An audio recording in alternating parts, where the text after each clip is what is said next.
Welcome to day 156. We're in 1 Kings 11, 2 Chronicles 9, and Ecclesiastes 1.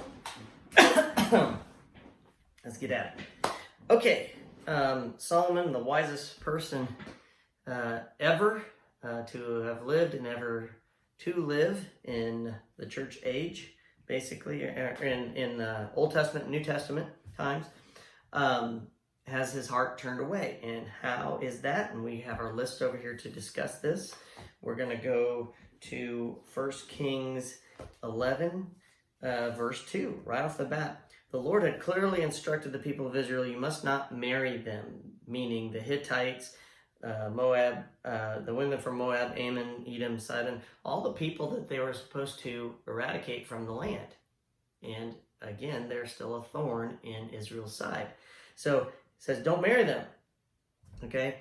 A little side note about marriage, marrying people that understand and believe the same things you do, because this is what can happen. God's warning them, do not marry other people that do not believe what we believe, because they will turn your hearts to their gods or away from God. Yet Solomon insisted on loving them anyway. And this is the wisest man ever. He had 700 wives of royal birth and 300 concubines, and in fact, they did turn his heart away from the Lord. Okay, and then let's talk about the punishment for the wisest man's sin. Okay, so what is the punishment? 1 Kings 11, verse 39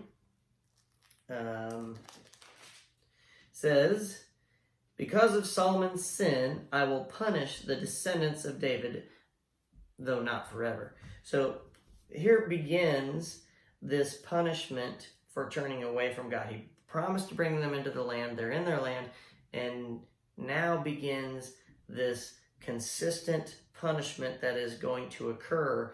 And finally, exile, which was already prophesied early on. And then we have in our list, we have books that are listed in 1 Kings 11:41. It says, the rest of the events in Solomon's reign, including all his deeds and his wisdom, are recorded in the book of the Acts of Solomon. So add that to your list of books. And then we have like 3 other books in Chronicles.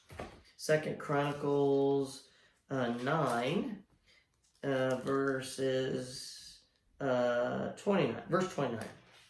And that says, the rest of the events of Solomon's reign from beginning to end are recorded in the record of Nathan the prophet, the prophecy of Ahijah from Shiloh, and also the visions of Iddo the seer. So those you can add to the list of books that are listed in the Bible.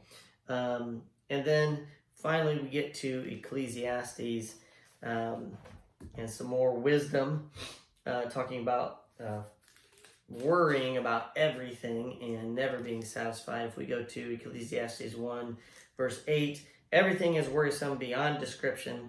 No matter how much we see, we are never satisfied. No matter how much we hear, we are not content. And that's true. The more things we buy, the more things we earn, the more things we deserve and get, they're just never enough. And what he's trying to tell us is we need to just be satisfied. There's nothing wrong with going and buying something that you want or you need or you have to have or something, as long as you have the means to get that. But also remember that it is not going to satisfy us. And in that same breath, he says in verse 9, history merely repeats itself. It has all been done before. Nothing under the sun is truly new. And that is true. No matter how much we study it, the more we do study history, the more we see that we are repeating ourselves. And it really does have everything to do with not necessarily greediness, but wanting more and more and more, and never being satisfied. So be satisfied. Nothing wrong with having something, buying something, but remember that history always repeats itself and we always want more and more. So that is your day 156. We'll see you tomorrow.